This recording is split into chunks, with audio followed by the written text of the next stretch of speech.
Presenting now is Alade Dorcas Semilore from the Mountaintop University. She is an educator and postgraduate researcher based in Lagos.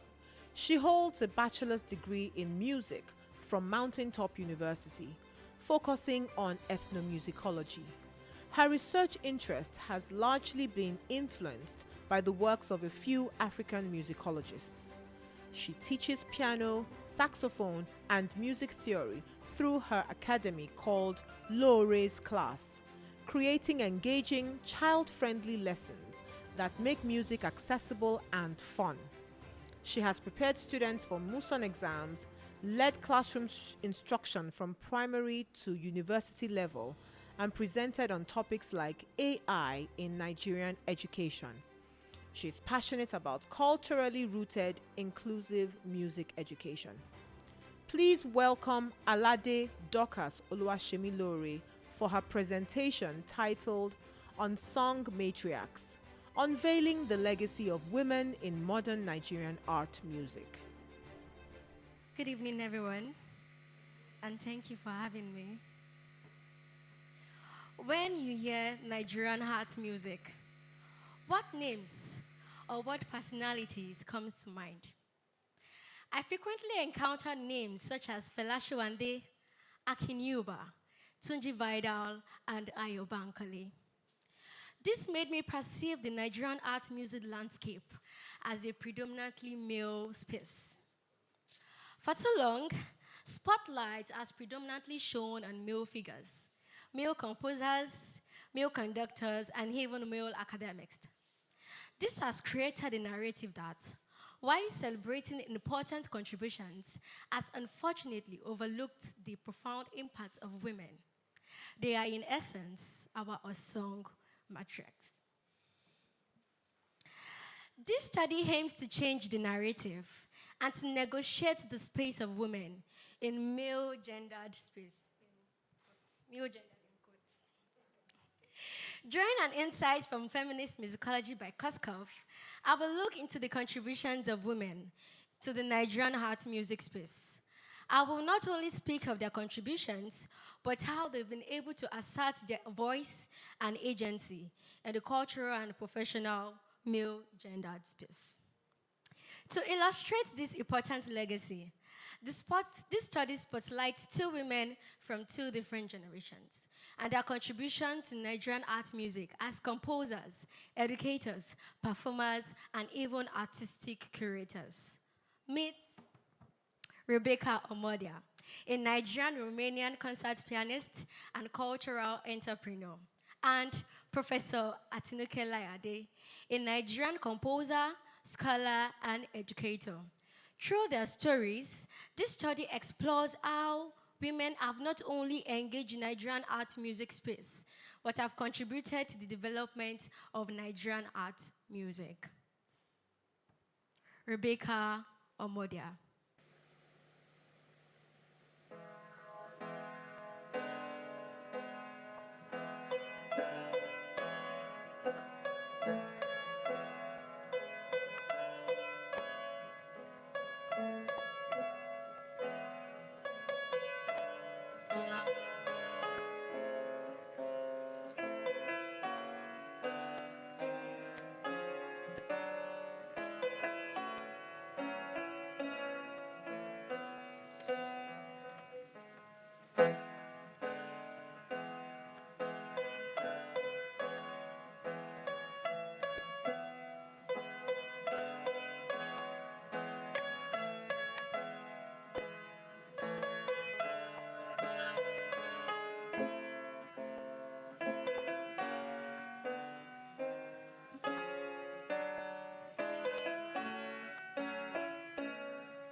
Rebecca Omodia's contribution is more than just performing.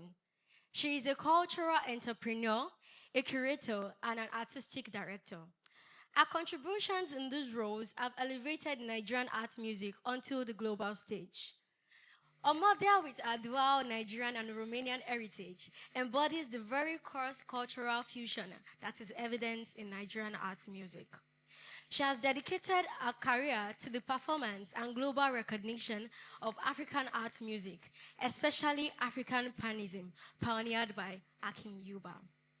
A powerful vision to perform, record, and promote piano music by African composers. This isn't just about playing notes, it's about giving a voice to the rich, diverse, and often neglected, overlooked repertoires. Our commitment to this project is a profound act of agency. During her study, she was someone who believed there were no African art composers, but was challenged to probing their existence. She took that challenge seriously. Years after, she came across almost 100 Nigerian African art music composers, most especially in the West Africa, Ghana and Nigeria to be precise. And much later, she came across more art music composers. And this discovery gave birth to an African concert series with the aim to bring the repertoire to a wider audience. Beyond our performances, our art of agency is founding and directing the African concert series, launched in London and often hosted at the prestigious venues like Wigmore Hall. This series is a vital platform dedicated exclusively to showcasing African classical music and musicians. Through this series, she not only presents concerts, but actively builds bridges, and fosters cultural exchange, and cultivates new audience for this repertoire, challenging Eurocentric concert programming biases in the classical music world. She's not only there to present her performances to the wider audience, but to provide a valuable platform for Nigerian performance, allowing them to showcase their talent through Nigerian works. A collaboration with renowned performers such as Omobelo, Tunde Gede, and Gerald Eze highlights her dedication in promoting cultural expression. Omodia is also dedicated to archiving music through her performances. By releasing recordings on platforms such as Spotify and Apple Music, she ensures that Nigerian art music is documented and globally accessible. If you all use streaming apps like Spotify, YouTube Music, Apple Music, you can go there now and check our volume 2 of African Pianism. We will see the work of Akin Yuba, Wakaduru 1, Wakaduru 2, Wakaduru 3. I also see some of the works of Ayo Bankole and Fela Showande. This form of archiving allows these musical works to remain available over time, contributing to the preservation and promotion of Nigerian cultural heritage. According to Atinuke Layade, our journey is filled with a lot of firsts. This shows how she has asserted her agency in a space where women are underrepresented. She was the first female student to stress composition at Obafemi Awolowo University in the year 1990. This was a bold step, choosing a path less trodden by women in the Nigerian Music Academia. Furthermore, she was the first student to complete a compositional dissertation in the University of Ibadan in the year 1998. These achievements have not only highlighted her brilliance, but has also paved the way for other women to pursue similar academics and creative paths in music. Beyond our pioneering academic steps, Layade's scholarly works profoundly shapes the discourse around Nigerian art music. Our research consistently focuses on the integration of indigenous Nigerian elements such as folk melodies and linguistic inflections into Western classical structures. Through her numerous book and journal articles, she embodies the identity of Nigerian art music, ensuring its cultural relevance and academic rigor. Works like Reposition of African Music, Traditional Music in Orchestra, exemplify our commitment to this fusion. She has over 30 compositions for the piano and various instruments. The agencies of Professor Layade and Rebecca Omodia complement each other in profound ways. Professor Alade, a composer, scholar, and leader in the academia, asserts her influence by shaping the intellectual and creative arts of Nigerian art music through her works within the educational institutions. On the other hand, Rebecca Omodia takes the role of a concert pianist, a recording artist, and a cultural entrepreneur, asserting her agency by influencing global performance landscape and reception of Nigerian art music. She creates innovative platforms like the African Concert Series that showcases the works of Nigerian art music composers. With a privilege of dual heritage, she creates innovative platforms like the African Concert Series, which showcases works of Nigerian art music to a wider audience and challenges the dominance of Eurocentric concert programming. A privilege of dual heritage positionality helps her positionality to show the outward-facing force she brings into the new audience, making a significant impact on its global reach. In conclusion, our exploration of Atinuke Layade and Rebecca Omodia demonstrates that the vibrant history and future modern Nigerian music cannot fully be understood without acknowledging the profound, often unsung contributions of women in the Nigerian art music space. Women like Professor Layade and Rebecca Omodia have fundamentally influenced Nigerian art music. Professor Layade is a trailblazer in innovative music composition and academic research, while Rebecca Omodia shines through our global performance, advocacy, and entrepreneurial visions. These women are not mere participants. They are pioneers who challenge the narrative and forge our edge to contribute to the development of Nigerian art music. Thank you.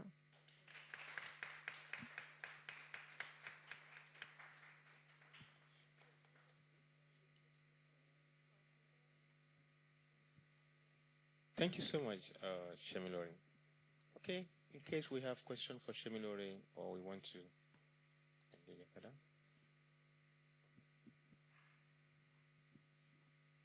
Thank you, Semilore, for that beautiful and interesting presentation. Thank you, sir. Mine is just a comment. Okay. You've been able to profile answer to the search for the women in African art music. Thank you so very much. The women are there and you're bringing them out. And I'm also so glad that these ones were not marginalized. And their works too are speaking for them. And we are looking forward to your own work very soon. Thank you. Thank you, sir.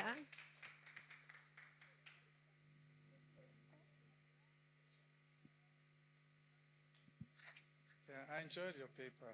Thank I you, wanted sir. to ask you, there's clearly a value system underpinning your paper.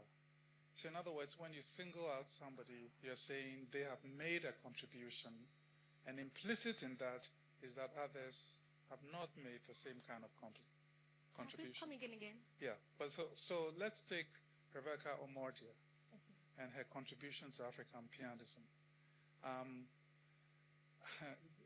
I'm not trying to ask you a difficult question. I'm just trying to understand how one measures her contribution vis-a-vis others who have contributed also to African pianism.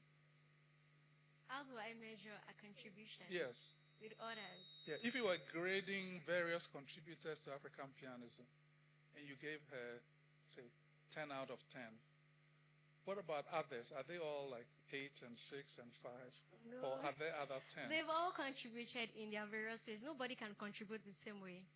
Right. And so there's no standard to who has done more or to who has done less. They've all just done it distinctively, and that's just the beauty of it. Yeah.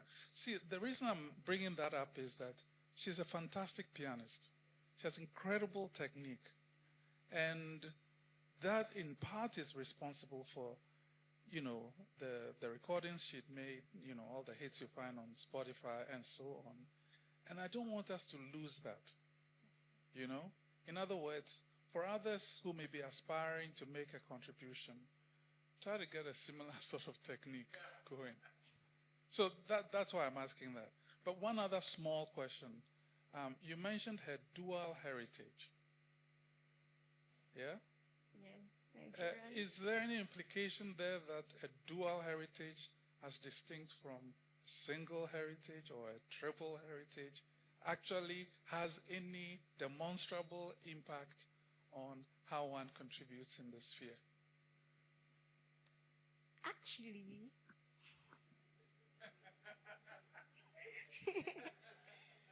I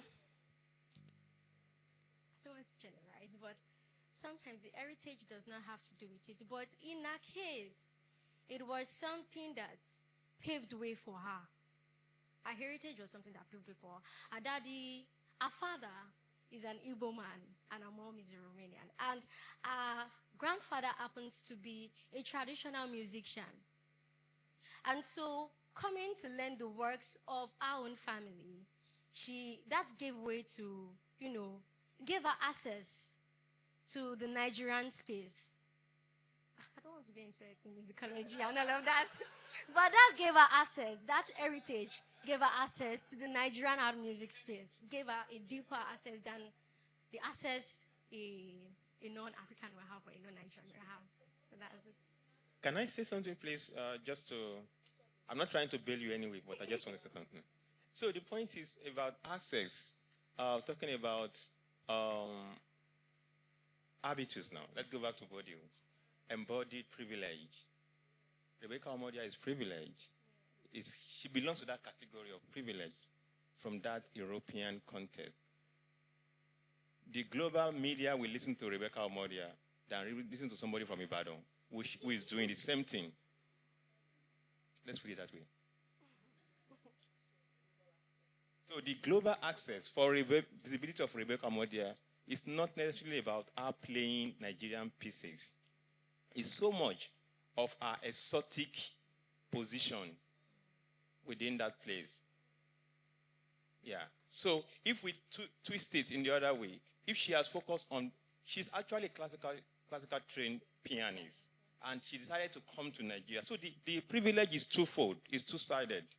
The first one, because of our training in Western, world, it might be that if she had focused, mind her business, in quotes, to play Mozart, Chopin, and compete with the likes of Lang Lang, and, she might not be hard.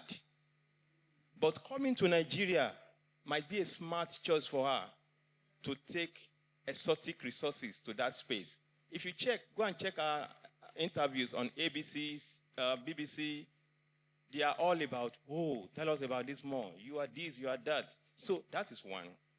The other privilege is the fact that now, to Nigeria now, she is a Nigerian, half somewhere, coming to Nigeria to promote that narrative. The Western world loves something like that so much.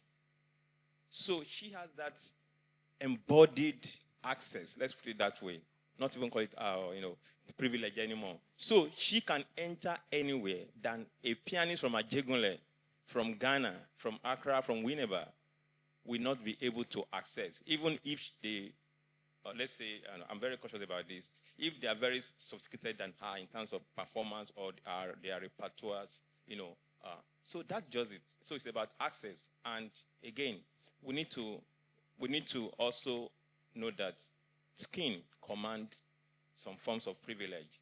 The kind of skins we wear wherever. Also, that is also contextual, depending on wherever you are. But skin, and this is not only about performance. Even as a scholar, researcher, ethnomusicologist, the privilege is embodied, and the context changes, and they manifest across space based on their context. I don't know if that makes sense, though. Yeah. So just to add on that, I just want to say that the Western world is also sensitive to women taking up space now. That's another dynamic. I know a few Nigerian pianists that are promoting Nigerian art music out there. Very good classical players. But whether they are as good as her, which is what I don't know, but also I think what Prof. Agawa said. You see, when your technique is at the level of performance, I mean, Lang Lang or anybody there, you can almost say anything, you see. And the fact that she's a woman, it's also a very important part, you see, especially on that side. Yeah. Okay, we have a few. Okay, we have two people online. Let's start from Mr. Kolawole Ganikale.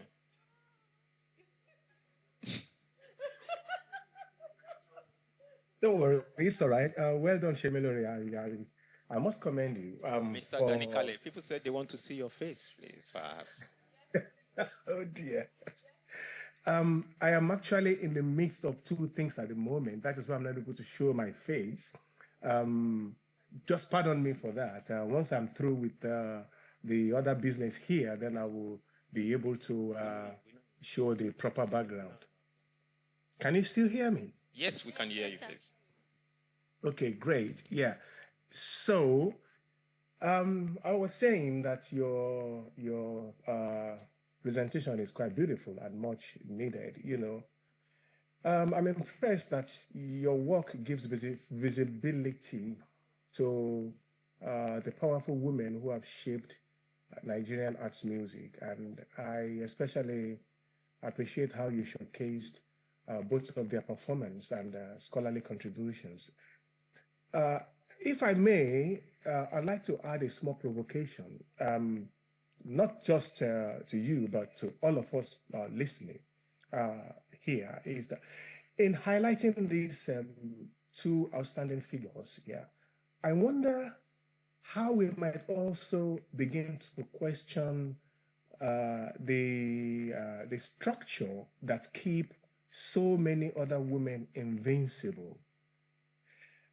For example, what are the barriers within our universities, within our churches and performance spaces that makes it difficult for more women to rise to prominence? And how can we expand the idea of contribution beyond formal composition and concerts to include the cultural labor of traditional women musicians, the spiritual singers, or even market women whose music shaped our urban soundscapes? So your presentation opens a crucial door, and I hope we will continue to push it further so we can envision a Nigerian musicology that is not only gender inclusive, but also radically equitable. So, well done. Thank you, sir. Thank you, Mr. Ganikara. Okay, don't worry. Thank you. Okay, can we have Professor Adeolu Okunade, please? Well, thank you, Semilore. Maybe the Dr. Anidi will also quickly allow me to acknowledge Professor Kofi Agyawu's keynote in the morning. I think on my chat I had some nostalgic feelings when he brought Robert Kwame's music, but that was another fantastic guy that we lost, but we cannot really go on that. So I need to acknowledge that for bringing him back to us. And similarly, now, mine is not too much a question. I don't know if I missed any of your slides, but I know that the two prominent women that you projected were Omodia and Layade. Thank you. I think maybe just to flesh your papers more, you also may need to know that there have been some other women who are quite visible in Ghana, in Nigeria, in Kenya. But since your focus has been here in Nigeria, I think we need to flesh it up again. Maybe Yubidike was also a singer. I don't know if you've heard of her before. There was, I can't remember the name again, one during the colonial guys. Is it Payne, J. Payne or somebody? So one woman gets killed in Lagos. We have Ngozi Okonkwo, who's from Eastern Nigeria, who has sung almost several places and outside here that I'm also aware of. So you will need to flesh up those your papers so that we do not take those two ladies as pioneer, because I would say pioneer. We have Fumi Buama. So I'm sorry, forgive me. Fumi Akiselure. who is right there in Lagos, and you also appears on stage, and this is more visibly. So you may need to flesh up your paper very well by bringing all those who were before Layade and the Omodia. Maybe by the time you are trying to look into the paper again, you will need to also probably reshape the title of your paper to really reflect and focus on these two people among the unsung heroes. If you go to, I know you have good library anyway in Mountain Top. So that's what I'm just adding to your paper, which I've done a very good job. And I like the way you are smiling at your style. I present him. Don't worry, Professor Kofi Agawu cannot roast you. You are free when you are talking. So that's good. So thank you. God bless you. Thank you. Thank you so much. I hope this will be taken into Thank you so much. consideration.